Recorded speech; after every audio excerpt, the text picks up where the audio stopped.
Then in 1975, I came along. I was abandoned at birth. On my birth certificate, my name is baby girl Ignacio Gonzalez. And I went to an orphanage for 8 months, and then I was fostered for 8 months in Manila, Philippines.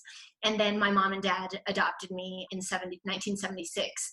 And to experience that love, even as an abandoned child, and to understand that love, just to grow up with the mom and dad that I have is really special. To be chosen by them is really special.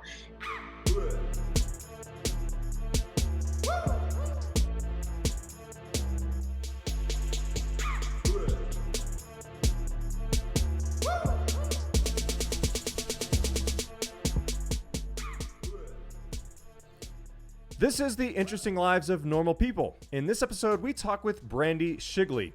It's hard to sum up who and what she does, but here are just a few highlights. Even as a little girl, Brandi made handbags, and when she grew up, she started a handbag business. But she's started lots of other fashion-related businesses and also an entrepreneurial workshop, a marketing business, and on. Curiosity is at her core, as it seems she's a professional tinkerer and entrepreneur. I should also mention that she was orphaned as a baby in the Philippines and was then adopted into the United States. What's really interesting is that with all her projects, businesses, ideas, and success, she still doesn't define herself as an entrepreneur, and most definitely she doesn't define success financially. And if you're to pay attention to one thing, what I'd encourage you to really listen for in this interview and hopefully learn from Brandi is her unattachment to her projects and businesses. What I mean is that she cares about them, yes, but when it's time for her to move on, her ability to move on to the next chapter in her life without regrets and without looking back is really unusual and amazing.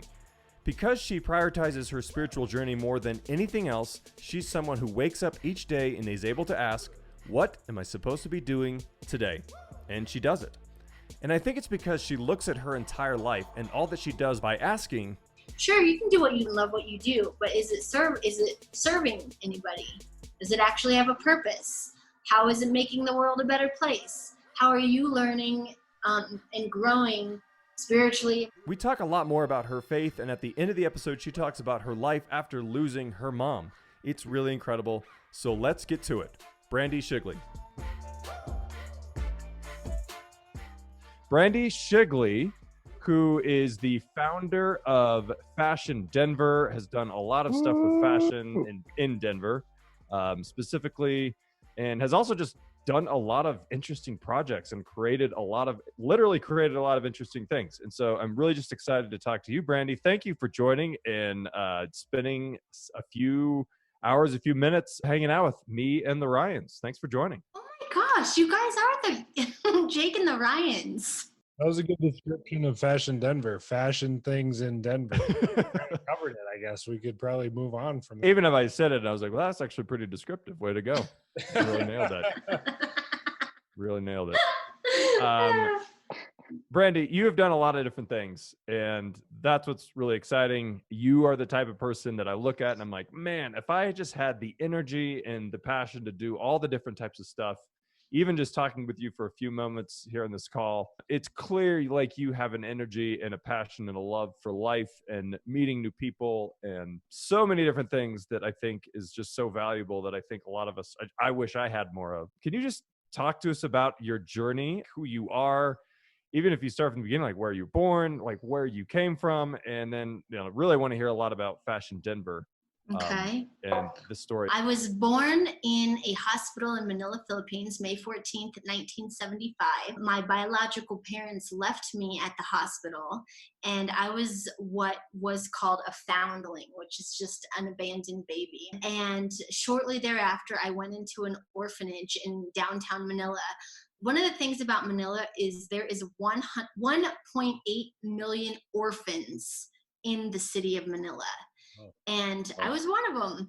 And I went to an orphanage in downtown Manila for 8 months. And then I was fostered for the next 8 months. And I was adopted by the Shigley family at the age of 16 months. My adopted mother, had a hysterectomy when she was 19, so she was not able to have kids. She fell in love with my dad and pretty much knew from the get-go that she wanted to marry him. And sure enough, They got married, and in 1973, before I came along, they adopted my brother Wayne, who was found in a shoebox at the end of the Vietnamese War. So their hearts already are just like us, full of love. So I was adopted at the age of 16 months. I grew up in North Glen, Colorado until I was about 7 years old. Then we moved to Southeast Aurora, and where I pretty much grew up from age 7 until 22 years old. And when I was in 3rd grade, I was obsessed with making paper purses. I would make a paper wallet to go into my paper purse, and a paper ID to go into my paper wallet to go into my paper purse. And I just loved compartmentalizing things. So I would set up my Trapper Keeper folder, and I would be behind the Trapper Keeper with my markers and my construction paper and my tape and my string, and I'd be making what is now the first line of B. Shigley designs. So at a very young age, 3rd grade, 9 years old, obsessed with making paper purses. Flash forward to high school, I was an average student. I think I graduated with a 2.3 grade point average. My priority in high school was being social. I ditched class all the time to just do whatever, go to the skate park, hang out with my friends. And the only things that I really liked in high school were my business classes. And I loved business classes because it meant that we got to leave school and go compete and go hang out with other students doing these cool business strategy, which to me was just fun. And as we get more into the story, I'll go into just having fun with things that you do. I graduated from high school, got into Metro State College of Denver, that's now Metro University.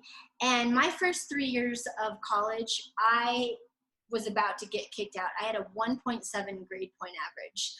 My priorities were being at the skate park and snowboarding. And at that time, I was competitively snowboarding, and I would rearrange my schedule to go snowboarding. So I would snowboard the first half of the day and then try to make it to class by 2 o'clock. And anyway, it wasn't great. I ended up with that 1.7 GPA. Metro is, you're about to get kicked out of here. And I took this speech class with Dr. Carl Johnson. And my very first speech, he said, "Brandi, I want you to speak about what you're passionate about." And I was like, "I'm really passionate about the Beastie Boys. Can I speak about them?" And he was like, "Yes." So I did my first presentation and aced it. And I aced it because I love the Beastie Boys. I love every single bit of music that they made. I knew the history, and I started to see that teacher changed my life because he said, "I just want you to speak about what you're passionate about." And as soon as I felt what it felt like to actually not be in the school mind, but in more of a passion set mind of like, what do I love right now and how can I share it? That's when school just totally changed for me. And I started to understand that it's okay that I don't learn like all the other students. I'm not a textbook and take a test girl. I'm a like action. Give me an activity. Give me something that I can make and build and present. And I within 3 years, it took me 6 years to graduate. I graduated with honors at the top of my class in speech communications with a specialty in organizational communication and communication theory. And I can't help but think of that it was Dr. Carl Johnson saying, "Be passionate." And that was a game changer for me. So in 1999, I wrecked on my snowboard. I was clearing a 25-foot gap and doing this huge method grab, like, and I overshot the jump and just went bam.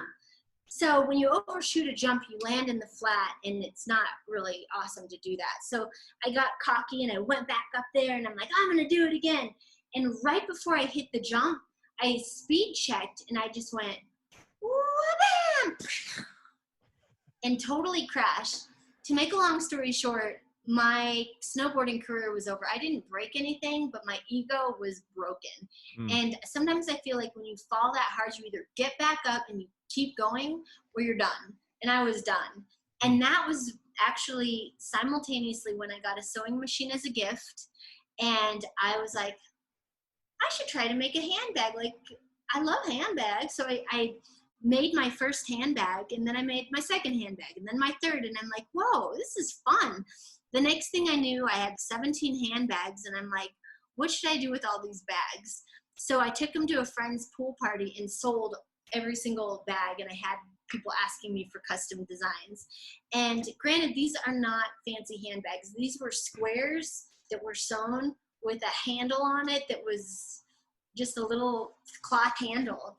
And I had a friend at that time say, Brandi, you should build a website. And I was like, I don't know how to do that. This is 1999, so there was no WordPress, there was no technology that there is right now. And on Microsoft Word and HTML, I ended up building and launching bshigley.com, 1999. 3 months later, if you type in handbag, yeah. You got asked to build a website. I built my website because someone said you need a website. I know, but I feel like there's a big chunk there how did you struggle in school because you're not passionate, and now all of a sudden you teach yourself how to build a website? How did you go about doing that? And to clarify, this is before Squarespace or any of those other things, I would assume. Also, I think before Google. Yeah, before Google. Yeah. This was before Google. I just needed to learn it. I need a website. Cool. I don't have stuff to pay. I don't have money to pay someone, so I'll just teach myself. So I just taught myself. It wasn't fancy. It was literally Microsoft Word, save as HTML, FTP it up onto my server. Like, I even probably had Microsoft clip art. Wait, did you buy websites for dummies? Is that how you? No, I just figured it out. Sounds secure though. Sounds super duper secure. So anyway, 3 months later on AOL, if you type in handbag, I came up number 3 for handbag. Whoa. Amazing. And that was before I realized to screenshot something for history. But so I was number 3 when you type in handbag. Very shortly after, within 6 months, the internet and my little Microsoft Word website went viral, which is now what we know that as. And I was selling my bags within that first 6 months in London, New York, Chicago, San Francisco, Denver, and LA. And that was crazy. And at that same time, the press started rolling in. So the Rocky Mountain News wrote about me, and I wrote to the fashion editor of the Rocky Mountain News, and I'm like, hi, I'm obsessed with making handbags. Take a look. And she wrote me back, and she was like, Brandi, I love your bags and I love your story, and I want to write about you. So I'm like, really? Little old me who's making these not very well made bags in my kitchen, and she wants to write about me. And the thing I learned about that was never be afraid to put yourself out there.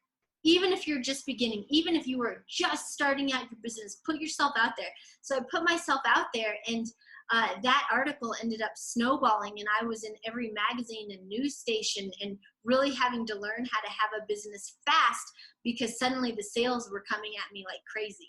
So you just take this, you write to the editor, and then it just takes off after that, basically, because she and all these other people want to interview you too because they like your story and your business.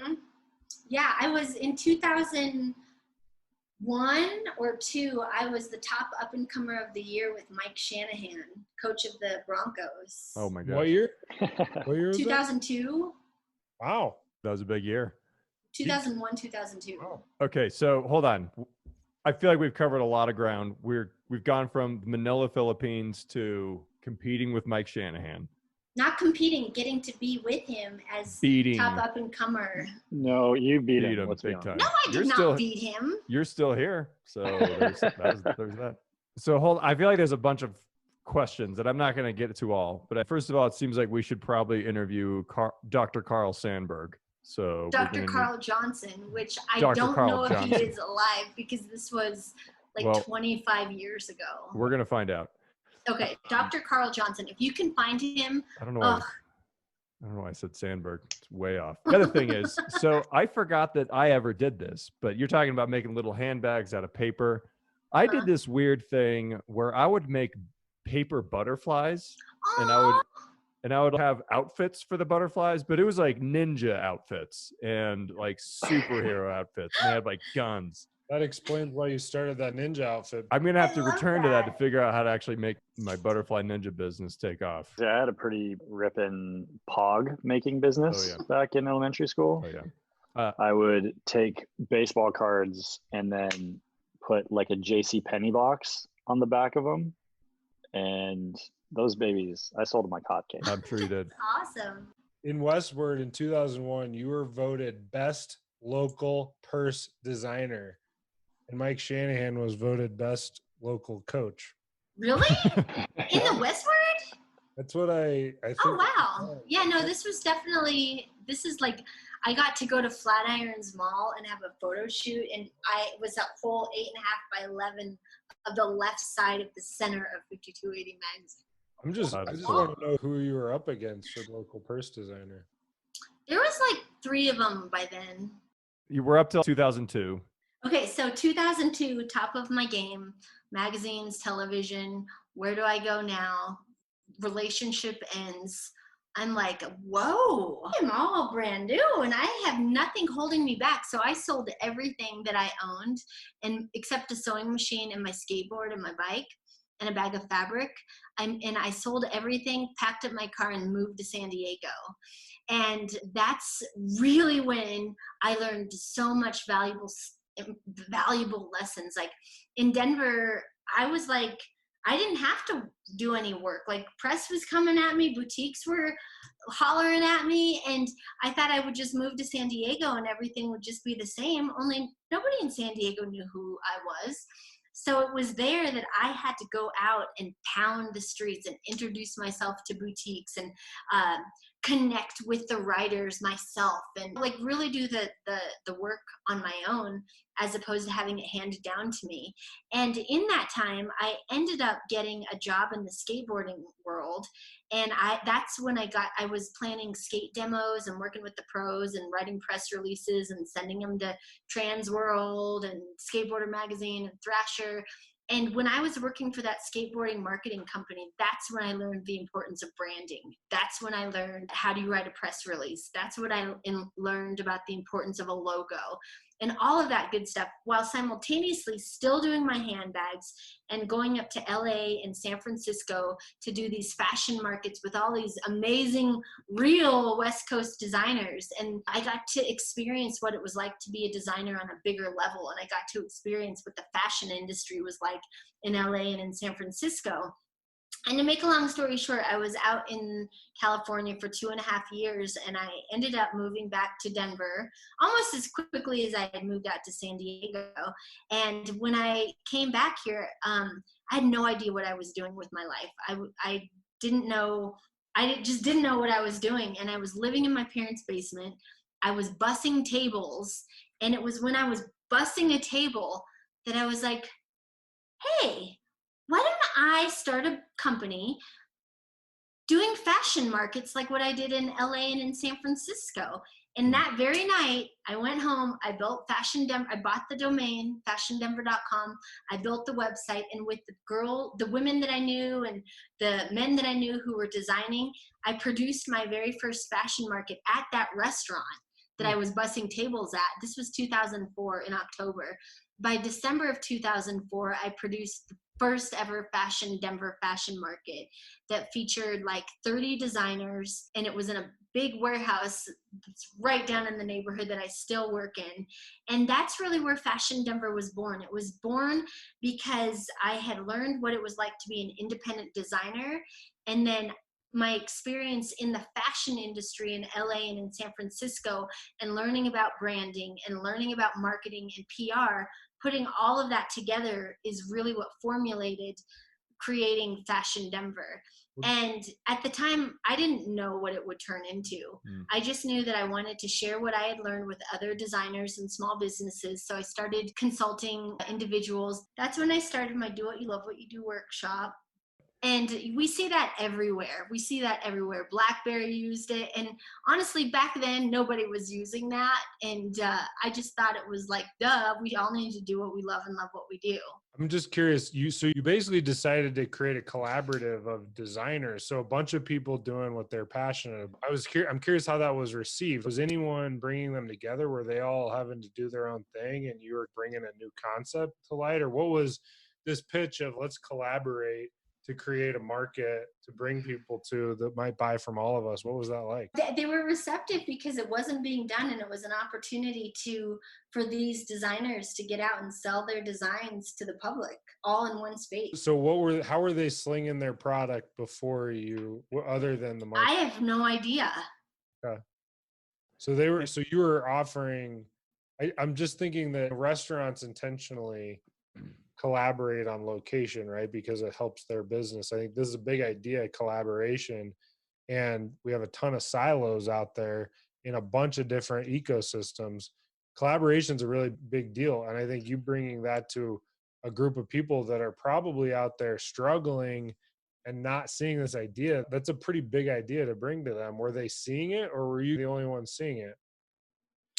I can't answer that. That's a great question. But again, I think it's like this isn't necessarily a good thing, but I think I'm always in the moment that I don't see the bigger picture. And Ryan, I know entrepreneurially, you and I have gotten into this conversation. Like, I have a hard time being like, what's my 5-year goal? I'm like, what am I doing right now? And so I think I was doing these events because why not? It's going to be fun. And then when people kept wanting more and seeing that I can keep going with these events, I just was like, okay, let's keep doing this. So were you intuitively picking up on what was needed, or were you just getting lucky? I would say I don't think it has to do with luck. I think it was being intuitive, but also just having fun doing it. Okay. Can you describe what these collaborative events are? Yeah. So if you could, for people that might not have any idea. So I know, and actually when Ryan calls it a collaborative event, collaborative is not really the first word I would think of when I do these events, but it totally is collaboration. But if you could imagine a really cool artsy warehouse where 25 to 40 designers all come together, they have a booth, they're selling their designs, there's 3 fashion shows throughout the day, and it's an opportunity for the public to come and meet these designers, shop, and see the fashions on the runway. That's what it was.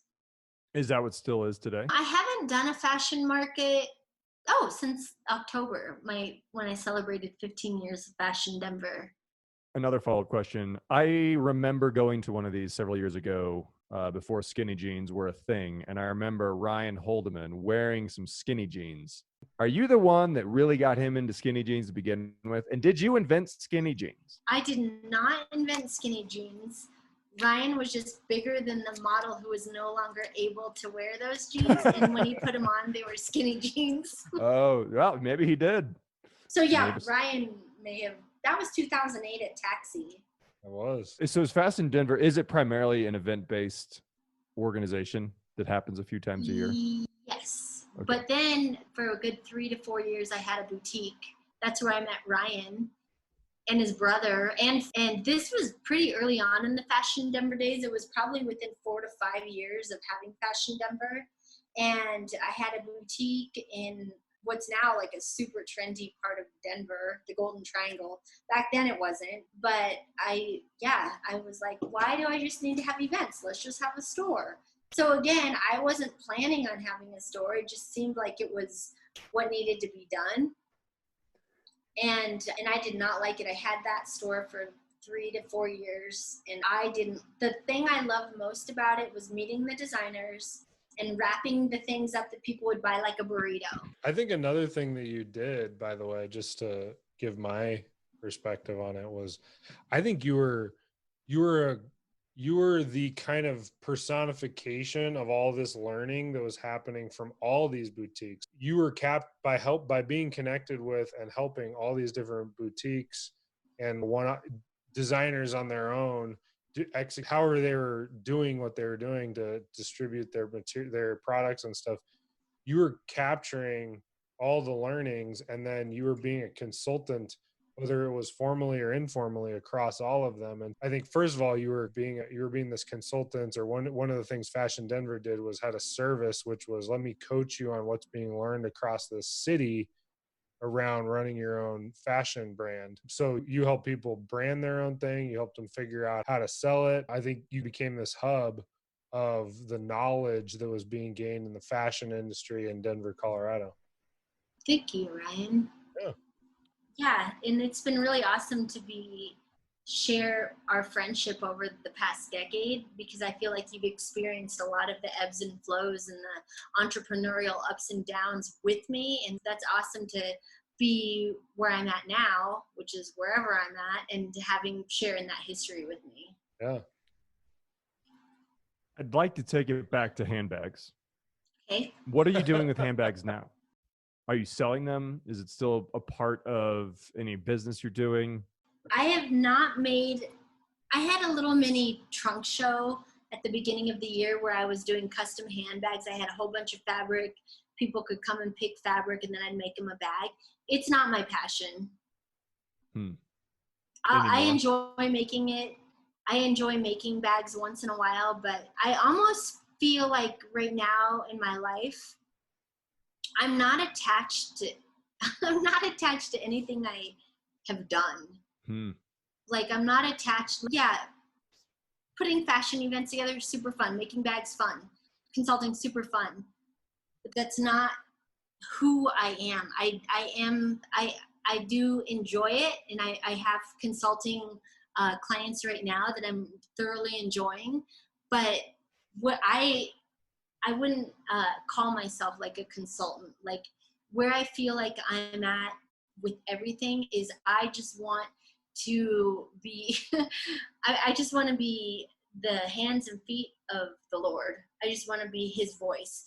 And if that means emceeing a fashion show, cool, awesome. Like, I want to bring that light and that joy and that peace to other people. And so that's really like what my focus is. I want to be used in whatever way that looks like. And there's a way I'm making money, which is I helped to start a company designing dress apparel for bodybuilders. And that's awesome. I'm VP of marketing. I work 3 days a week. And then on my projects, I'm doing web development and PR and some consulting. But in the forefront of it, I want to be more, I just want to be out there sharing my own journey through the things that I've been through. And just, I really want to be, but an evangelist.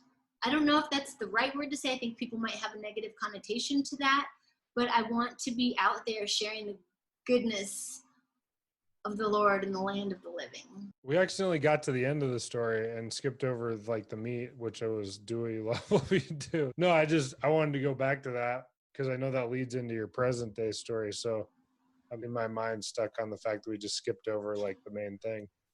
But that is the main thing though. Because I just think this podcast is about passion projects, right? And Jake pursuing a passion project. And you ran this workshop for a long time where you, first of all, help people kick off their passion project, but also saw, similar to what we were just talking about around the fashion designers, you got to see a ton of people that were in that initial stage asking those questions about their passion, what they're trying to do and actually build something. And I'm curious, first of all, can you tell us about the workshop? And then also, are there obvious lessons that you saw across all the people that came in? That's good. So Do What You Love What You Do, the workshop, I started that in 2002 when I was learning how to be a designer. And it was and is, I haven't taught a workshop for 3 years, maybe even longer. It was like, what is it that you feel passionate about and how can you turn it into a business? So cool. You love making paper butterflies with ninja outfits and you started a business doing that. And how can you get it out there into the world? And how can you sell it? And what do you need to build your website? And it was like all the step-by-step of how do you get your little business, your little passion up and running. And that is the basis for that workshop. I don't necessarily feel like I relate to that workshop anymore. I think like there's definitely tips on how to get yourself out there, but I feel like life is more about understanding why you were created and what your purpose is. and how can you put that out into the world? And sure, you can do what you love and love what you do, but is it serving anybody? Does it actually have a purpose? How is it making the world a better place? How are you learning and growing spiritually, emotionally, and So you're saying the workshop didn't help you get at what you were passionate about. It assumed you already knew that, and then it taught you how to execute it, basically? yes. Okay. So you're saying you're more you want to help people get at their what, like the thing that they're going to do, not how they're going to do it. Yeah. Yes. Yeah. Yes. I would love to recreate Do What You Love. I would love to do this workshop where I am in my life celebrating 21 years of entrepreneurship, having this walk that I've been on and this journey that I've been on with just being an entrepreneur and my faith, because that's like that hasn't been there that whole time. And putting that all together to see like, well, wow, what do I really find to really be important? Because I think the things I thought were important back then, I don't think are important now. One thing we've come back to a few times is a question of whether you actually do need to love what you do in the sense of an occupation or a job. I think we've started this as a quest we're both, Holden and I are both Gandalf walking with Jake through his journey to find his rings or whatever it is. Super duper insulting, but keep going. I actually don't remember all the plot lines of Lord of the Rings, but Jake Gollum? I hate you so much. Is that right? Yeah, but we started with a question of can the job just be fine, and maybe you find passion elsewhere, or you find other things that you do that you love, and maybe that's just like family time, or maybe that's you fish on Saturdays or something. But how do you see it? Does it need to be like your job, your occupation, the thing that pays you? It's awesome when you love your job. That's super awesome. But I also think that when you can find a purpose in a job, even if you don't like that job, but you still find a purpose and you still are manifesting your purpose, then it becomes fulfilling and then you love it. What I'm hearing is that there's purpose to be found potentially outside of being enamored with the fundamentals of your job. Like maybe you don't love your coworkers, but you feel like you being there and being a positive contributor or a positive force in the team that you're in, like that could be the drive more than whatever your company. Yeah, that is exactly. That's what I heard. Thank you, Ryan. Thank you, Finn. That was great. But I really love the scripture, whatever you do unto the Lord. Whatever you do, if you're a grocery bagger, do it unto the Lord. What does that mean to do it unto the Lord? What does that mean to you guys to do something unto the Lord? That's a great question. I don't know. I don't know if I certainly do not feel like I've been able to have figured it out. I don't know if many people really have, but I feel like it's probably not something that I actually intentionally do. Like it would be cool that if at the beginning of each day, I said every activity, every conversation I have, every meeting, let it be for the Lord. Like that would be pretty cool. I feel like if that was a standard mindset that I had at the beginning of each day. And it currently is not. So you are now challenging me to do something new, maybe in the morning. For me, one of the things that is creating a safe place for others. Like one of the things I run into as a conflict is pastors and other Christians think that do unto the Lord is bring prayer and Jesus crashing into every context. And in my mind, it's actually not about me being the star. It's not about me being the wisest person in the room. It's not about my point of view on what religion is or faith is. It's actually about me showing up for other people, creating safe places for them to be who they are. They're perfect as they are. And it's about helping them see themselves better, identify their truth better, identify where they're actually be honest with themselves about where they're succeeding or where they're failing, and be able to start to plant positive seeds from that place in their life and in their mindset and in their thinking. It's not about me bringing my point of view on the world, crashing into every context, because that's not a safe place for people that don't already agree with me. That's bunk. It's good. That is so true. because it's like when you have that peace and when you have that joy, all you really want to do is have other people feel that. And how do you feel that? How do you share that? By letting people be vulnerable, by letting people feel like they're in a safe space, and by letting people know how known and loved they are. I think of it as like an elementary school teacher.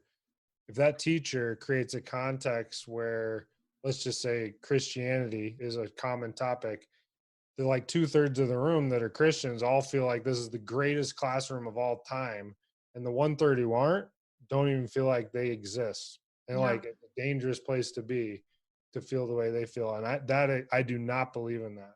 Yeah. It's actually about creating a place where 100% of those people feel Yep. comfortable, Absolutely. safe, and feel like they can be who they are at that moment.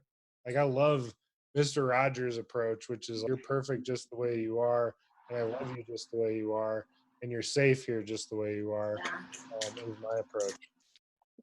I think maybe to build off that, I'm not saying what I do, but I'm saying what I say. I think there's maybe a way that I would think of it is, are the things that you're doing sort of contributing to like a kingdom come or a kingdom go? You know, and I think if it's like on earth as is in heaven, for me, it's like when you step outside of yourself to serve somebody, to not say the thing that you really want to say, or to give time to somebody that you feel like, "Ugh, I just like really, I don't want to give this person my time." That's a kingdom come thing. And I think that's doing what you do unto the Lord, I think. And it's mostly, I think, probably choosing the less selfish thing to do, mostly if you need a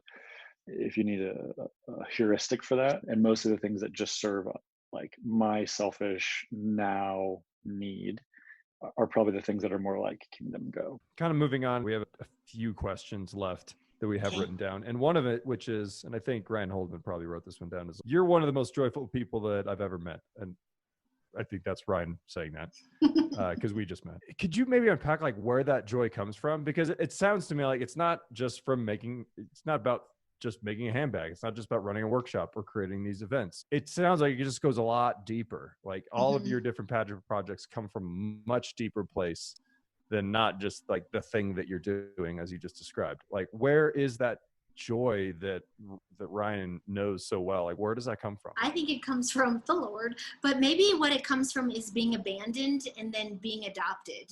Maybe it comes from seeing, I don't know actually if this is where it comes from, but it would make sense that I am joyful because I realize I am not abandoned. So there's joy in the life that I've had. Yeah. I want to say, I'm pretty sure Finn wrote that question. Oh, just interesting. to get the credit straight. But I do want to tell a quick Brandi story along those lines. So on Brandi's 40th birthday, what she wanted to do was make lunches for the homeless in Denver. And I think this is very Brandi, this entire story, because first of all, she had probably, like 20 to 30 people show up to help do this, first of all. So on a Saturday. There's probably 10 to 15 people. No, not the participated the entire time. I think it was more like 20 to 30. Now, there were probably different amounts there, different increments, because people didn't stay the entire time. So it may have been 10 to 15 at any given moment. But it was a very diverse set of people, age-wise, race-wise, gender-wise, et cetera, fashion-wise. We make these. So the phase one was make the lunches. Phase one was buy supplies and bring them. Phase two was make the lunches. Phase three was put them into this wagon with balloons with helium in them on the wagon. And it was actually multiple wagons, and then go to, I think it was City Civic Park. Center. No, it wasn't City Park. What was it? Civic Center Park. Civic Center Park to deliver the meals. Now, what was interesting was, now this is Brandi's 40th birthday. Brandi gets on a wagon and just runs off with it, running and then jumping into the wagon and letting it roll. So all the other 20 to 30 people are all left in the dust as Brandi's off, so excited to go deliver these meals. And I think that's a good example of Brandi in a nutshell, which is, first of all, on her 40th birthday, right? Not her 41st birthday, not her 37th birthday, on her 40th, a birthday that tends to be the type of birthday you make about yourself quite a bit. Brandi is making homeless meals for homeless people and then bringing her entire group, just this huge community of all shapes and sizes together to do it. And everyone's happily showing up to do it.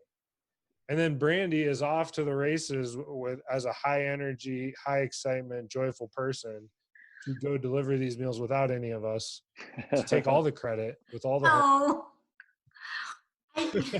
but it was just a good summary. Yeah, I'm just kidding. It was a good summary. I was saying all these nice things, so I had to throw in something sarcastic. But headed off to go deliver these meals, and they were needed. They were gone in a flash. We weren't even in the park very long delivering them. So yeah. good summary of that question. I'm 45, and I feel like there is a part of me that will always be 9. That is where the joy is, in being playful, in not caring what anybody thinks, and just having this type of fun that you are just like, yes! And when you can have that kind of fun every day, it's real nice.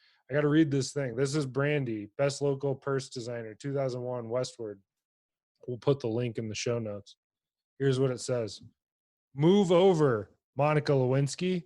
There's a new purse designer in the biz.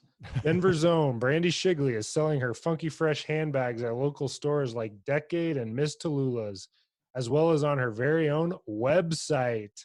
The 20-something Kate Spade wannabe started her career back in the 2nd grade while she was supposed to be reading The Adventures of Frog and Toad. She was cutting purse designs out of scrap paper. She has since graduated to real fabric. And how? Brandi's unique collection includes Minnie Moo, a faux cowhide handbag, Little Miss Boss Thang, a more sensible choice for the working girl with its houndstooth pattern in dark business-like colors, and reversible Dragon Slayer, a purse that's denim on one side and 50s vintage Asian dragon pattern on the other. She also designs custom purses to match an outfit or to accessorize special occasions like weddings. Brandi's got it in the bag. Okay. Man, I want that bag. I don't even understand that first sentence about move over Monica Lewinsky. Did she have a? Yeah, because Monica Lewinsky had a handbag business. Yeah. I wasn't a Kate Spade wannabe either, but whatever. Sounds like it. Just to clarify. I would like to ask 4 remaining questions. Passion projects that have flopped. Is there anything that comes to mind, and even what you learned, have not succeeded in the way? That's interesting. I like the way that you say that. I don't believe, people might think I'm overly optimistic, but I don't believe in flop. I just believe in, turn a different direction. So there's been things that I've done. Like a pivot. Yeah, a pivot. Geez, what has been a flop? Some could say that me having a boutique, maybe that was a flop to me because I didn't love it. I realized I didn't love it at all. So maybe that was a flop, but at the same time, I learned so much that wouldn't be a flop. I can't think of anything that's flopped. Okay. Here's another question that I've been tossing around as I've been thinking about you. You're obviously somebody that understands branding, not Brandi, that understands the importance of branding and self-promotion. And even just looking at your website, it's just talking about all these accomplishments, which makes total sense. I'm not knocking that. Mm-hmm. But how do you balance like self-promotion and with what seems to me like in this short conversation, an immense amount of humility? My friend Sarah built that website. I cannot build a website like that. And I cringe when I hear the word self-promotion. So that website, I'm like, who is that? Oh, that's me. Like, that doesn't feel like me because I'm just a regular girl. So I think, I don't know how to answer that except to say that I didn't build that website. And sometimes I'm embarrassed to see that website, but at the same time, I'm like, wow, I really have done all those things. So I don't know. Do you know for me, Ryan? I've always felt like we have goofed up clarity on what humility and all that is. I think one part of being able to brand or self-promote or do an introduction is helping people know how you can be helpful to what they're trying to do. Like if I go into a meeting and I introduce myself and I just go, I'm Ryan, I work hard. That's nice and humble, but that person's okay. Well, now I'm gonna have to invest a bunch of time. Is that nice and humble? It's saying that I just work hard, not that I have any accomplishments or whatever, so that I am a humble worker kind of a thing. And I watch people do that with their intros all the time. And I think what's a miss about it is that it really inhibits working together, because it's hard for people to know what you can contribute, or like how to put you in a position to do something valuable, or whether that be valuable like in the spirit of capitalism or valuable in the spirit of helping other people or whatever. And so I think that it's goofed up on what humility really is, in my opinion, because I don't think effective communication about what you bring to the table or what your value is or what your skills are is not a challenge to whether you're humble or not. Yeah, that's interesting because there's humility and there's confidence. There's being humble and there's having confidence in who you are as a child of God. And there's a line there. And yeah, that's a really great question. But yeah, self-promoting, I don't like self-promoting. And I even I've always felt really weird when people are like, you're really good at promoting yourself. And I'm, oh God, it sounds horrible. And it's like with the media, I didn't go out and seek that media. They saw me. Like, I'm not out there, hey, everybody, look at what I'm doing. I'm just doing what I'm doing. And I feel very grateful that the media has wanted to know more. And one of the reasons why I ask is because I feel like, if I'm honest, like anytime I ever start accomplishing something or feel like I do something well, I'm like, wow, pretty awesome. Look at this cool thing I do. And then fast forward by a couple weeks, I fail at something and I'm like, oh, I'm the worst. And so I'm always just interested in seeing people that have accomplished a lot, like how they just keep their head on straight without kind of wavering between those two ends of I'm great, oh I suck. I think it's about to be able to be recognized for just being me and going through my journey the way that I have, and then be recognized for that. It's more of a way of being like, wow, just be who you are and don't try and be something else. And when you get that recognition for being who you are, awesome, something's going good. But when I think about, the top up and comer of the, I was just a freaking girl making handbags in my kitchen, lost as ever. So I don't ever look at those accolades and I'm like, oh yeah. Like, I look at it more and be like, geez Louise, I'm like an imperfect girl trying to do something, and it got recognition, and that's awesome.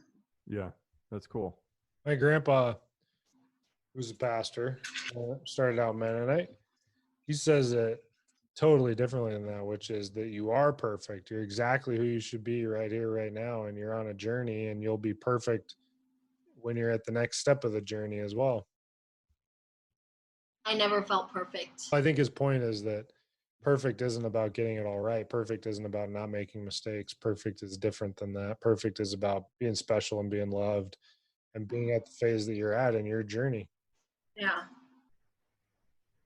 Both seem accurate for sure. All right, I have 3 questions left. Okay. You've done a podcast before.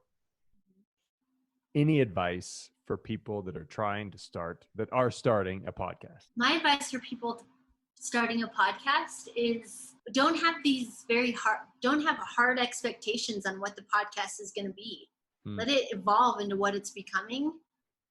And then you will narrow your focus, and then you will see what it is that you truly are feeling passionate about covering. And I think that a lot of times people are like analysis paralysis. I need to make sure it's going to be this great and wonderful. And then there's all these expectations, and it doesn't flow because they're trying to achieve this greatness. They don't even know what that greatness is yet. Yeah, no, it does. And that's not the first time I've heard it. So I think there's probably something to it for sure. I've heard other people just say the same thing. Let it evolve. Don't have any solid expectations. So some of the standard questions we ask, books that you recommend. I'm looking at your answers in a doc right now, but I'll let you actually answer. What books do you recommend? The Bible, which I never thought I would say that, and the 4-Hour Work Week. And I will be honest, I have never read the 4-Hour Work Week all the way, but the things that I have read, I'm like, that's valuable. I like that. I'm not very good at reading. So right now I'm reading Corrie ten Boom's book called The Hiding Place. I love David Sedaris. He's hilarious, David Sedaris, in his book Naked. But the Bible and the 4-hour work week. You know, this is a meta podcast. So this is a podcast about what should Jake make a podcast about. That's to help people figure out what they should make their podcast about, which is all a podcast is all a metaphor for what are you passionate about and how do you go about building something that's something you can do something with. Maybe other people can contribute to a passion project, if you will. So we want to help people build their podcasts. So what exercises, tools or practices do you think are helpful for people in really getting at what are they passionate about? And then, you know, how to go about attacking that passion? I love going on prayer walks. I love just leaving the world behind and getting out in the quiet and just talking to God and asking him to direct my path. That might seem like super like out there, but when you do that and you do that expectantly, I feel like you will be directed. So wait. All coming back around. What? Yep. I think that one of the things that has been the most life-changing for me is being confident to be vulnerable, being confident to share your brokenness, being confident to sharing your lostedness, like being confident to be like, I have no idea what in the world I'm doing with my life. Just want to let you know, world, because the world's all feeling like that. And it's oftentimes when we share our vulnerabilities and our brokenness, that's when we heal, and that's when it floods in. Sometimes we can be our biggest clog to our drain because we overthink things when really it's right in front of us this whole time. Yeah. No, I agree with that. That's good. You had some takeaways I think you wanted to leave us with. Oh, okay, what are my takeaways? Number 1, incorporate fun into everything you do, even if it's not fun. We have to make time to enjoy life, even if it's a 5-minute tickle fest. Number 2, surround yourself with people that lift you up and you can lift them up, while simultaneously making time for people that need to be lifted up. Number 3, get outside yourself and serve others. That's where all the magic happens. Number 4, get deep in conversation and be vulnerable. That's where healing and growing happens. And number 5, dream big. Before we started officially interviewing Brandi, we had a quick side conversation about her mom passing away about a year ago. So before we end today's episode, we thought you want to hear this portion of the conversation as well. But my mom passed away last June. Yeah. And to experience her and the end of her life was like one of the most incredible things that I've ever experienced. And anyway, make a long story short, my dad came over for dinner. My brother and I are roommates. And it was just awesome. We were trying to remember the chickens' names, my parents' chickens' names that got eaten by foxes. And I just swished down on Facebook and there was a video of my mom saying, here's the chickens' names. Oh, Ida, Oh, wow. Agnes. And it was just like, wow, like my mom it's been a journey to experience that and to here it is a year and a couple months later and the impact that her life and her death still brings to me. And so it was just a really cool moment of celebrating being with my family, celebrating my mother, and knowing that she's here in my heart, in all of our hearts, and really just seeing God work through that and seeing the strength that he's giving us and the joy. And it's just been amazing. It's been like, I was thinking about that earlier. I think about this a lot, actually. If God's will be done, but are we really okay with God's will being done? Was I okay to be like, okay, God, if it's your will, my mom dies? And it was okay. And that to be able to fully trust and trust his will, even if it means losing someone, holy moly. Has the death of your mom, you have a brother and a dad. Was it a family of 4 then growing up? Yes. Okay. In what ways can you describe like how her death has actually brought you guys closer together now? In what ways has that like really been impactful and really improved your relationships? And if it has. Yeah. Well, I think it's important to also know the very root of things. My brother was found in a shoebox premature at the end of the Vietnamese War. And my mom and dad adopted him when he was 3 months old. My mom had a hysterectomy when she was 19, so she couldn't have kids. Then in 1975, I came along. I was abandoned at birth. On my birth certificate, my name is baby girl Ignacio Gonzalez. And I went to an orphanage for 8 months, and then I was fostered for 8 months in Manila, Philippines. And then my mom and dad adopted me in 1976. And so and this really has been something that I've come to understand as I get older, but I was never abandoned. I was loved. God had a plan for me, and I had an orphanage take care of me. I was fostered by somebody who cared for me, and to experience that love, even as an abandoned child, and to understand that love has just been incredible. But anyway, my mom just loved me. Like, when she adopted me, she sang guitar to me. She spent so much time with me and my brother. And just to grow up with the mom and dad that I have is really special. To be chosen by them is really special.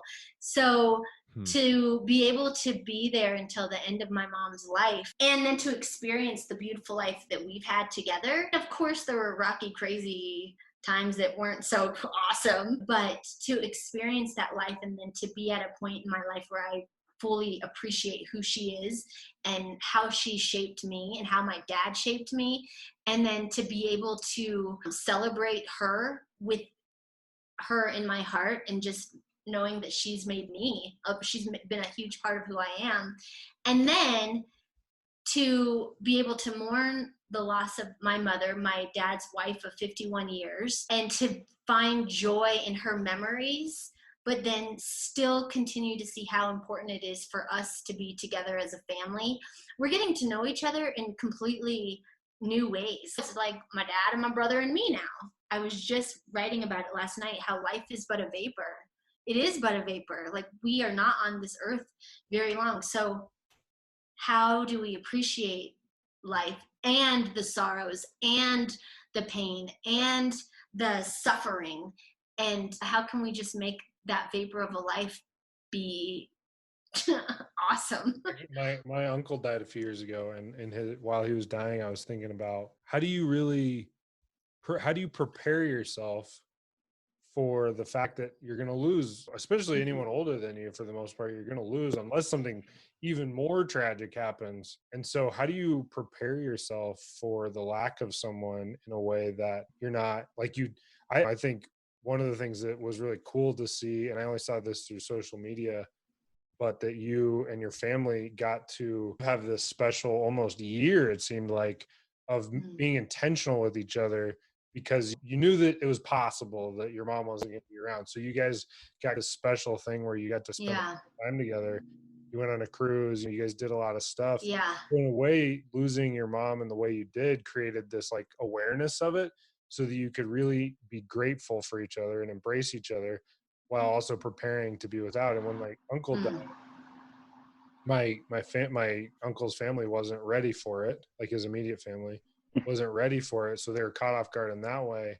And so I thought, how do you be prepared for the absence of someone so it doesn't just devastate and wreck everyone, while also being grateful and taking advantage of the fact that that person's there? That's a difficult balance to strike, but it seems like one way people do prepare themselves is by hardening rather than embracing. So how do you prepare without hardening? And my feeling about the answer is that it's gratitude, intentional gratitude. We've seen friends that lose a mom, and the mom is just oftentimes like the glue that holds together like a family, like socially. And like, when you take away that component in a social sense, like that's a hard thing for people that everybody always relies on mom in so many ways in social relationships. Like, what is it like to figure out how to be a family without that rock? I know a father is a rock too, but it's just like socially, it's just, how do you do that? I think to answer Ryan and your question, Jake, definitely intentional gratitude is great, but I really think being in the moment and not thinking about the future. And that was huge, because I would start to be like, what's it going to be like when mom is gone?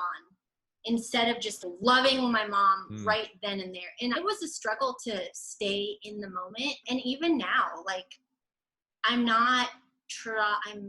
we are adjusting to what it's like to not have that rock. But at the same time, I feel like we are in the moment now. We're not like, how's it gonna be? And what's it gonna be? Like, we are here right now. And I think that's a huge part of it, is to be anxious for nothing. Be here. The ways that I found joy were being vulnerable and just talking to people, talking to the nurses, cracking jokes. Like, I had my ukulele in there. I played ukulele to my mom up until the night before she passed away. And that was huge, because you can either face sorrow and pain with sorrow and pain, or you can face sorrow and pain with joy. Psalm 27, you mentioned it, and that has actually been a really impactful verse to my wife and I just dealing with some health issues after the birth of our second daughter. So when I read that in your blog the other day, I just almost was in tears, just because it just struck me as just a powerful verse that has a lot of history. So I'm curious. I do have it up. I'm not going to read the whole thing, but I'm going to read the part that kind of the end. Psalm 27, 13 and 14. I'm still confident of this. I will see the goodness of the Lord in the land of the living. Wait for the Lord. Be strong and take heart and wait for the Lord. I would say the significance of it with my mom was that there is goodness in that pain. There's goodness in that suffering. So there's a blog entry that Jake is referring to that I haven't read this for a long time, but it's about mourning my mom. And at the very next morning, as I sat down at my desk to begin working, my phone made a sound. Oh yeah! It was an unfamiliar sound, and as I looked at my phone, there was a notification that read, Brandi Shigley likes your verse image for Psalm 27:13. There was a week where my freaking cell phone was giving me notices and messages from my mom, who is not on this earth. Yeah. And so I was like, what? So like somewhere in my Bible app history, I created an image for Psalm 27:13. And so that morning when I was feeling low, Brandi Shigley likes your verse for Psalm 27:13. And then I looked it up and was reminded, I will remain confident of this. I will see the goodness of the Lord in the land of the living. Wait a second. First of all, I don't even have my Bible app set to send me any notifications. I was caught off guard and immediately opened the app, but there was nothing in my notifications that my mom had liked anything. For a brief second, I tried to justify how that could happen, and then instead I celebrated that my mom is with me always. Can I add one thing about verse 14? Wait for the Lord, be strong and take heart, wait for the Lord. If I'm not mistaken, that word for wait is kava. And what I was reading once about that word, and it's sprinkled throughout the Bible, and it's usually translated as wait. But the way that this guy described it once was that there are different words for faith in the Bible, and the kava, that the word that you use here for wait, is the strongest. And so, like, of all the ways of there's could be a wrestling faith, or it could be some other sort of active faith, but this one is a waiting faith, and that it has the connotation of being the strongest form of faith in Hebrew. And so that's something that's always resonated with me. Like, sometimes the thing, I want to do things. That's just who I am. I want to do things. I want to hedge my bets and whatever, but that the strongest form of faith there is actually to wait. And so I it's love always it. been Waiting is so hard. Like about. Sometimes I'm like, Lord, am I waiting? If I waited long enough, is it time for me to move? And I think that's that's when I'm amount. like, Yep. it's pretty sure that's a good amount. Let's wrap it up. Go to the next thing. That's so good, Finn. I needed to hear that. Be of good courage, and he shall strengthen thine heart.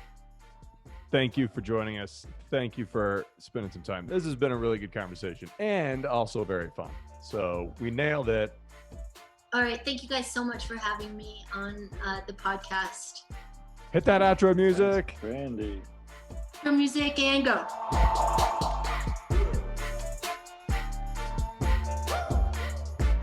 Thanks for listening to the Interesting Lives of Normal People. If you like what you've heard, we'd really appreciate giving us a review and a rating on Apple Podcasts and telling your friends. It really helps new people find us. And thanks again to Huga for letting us use her music in this episode.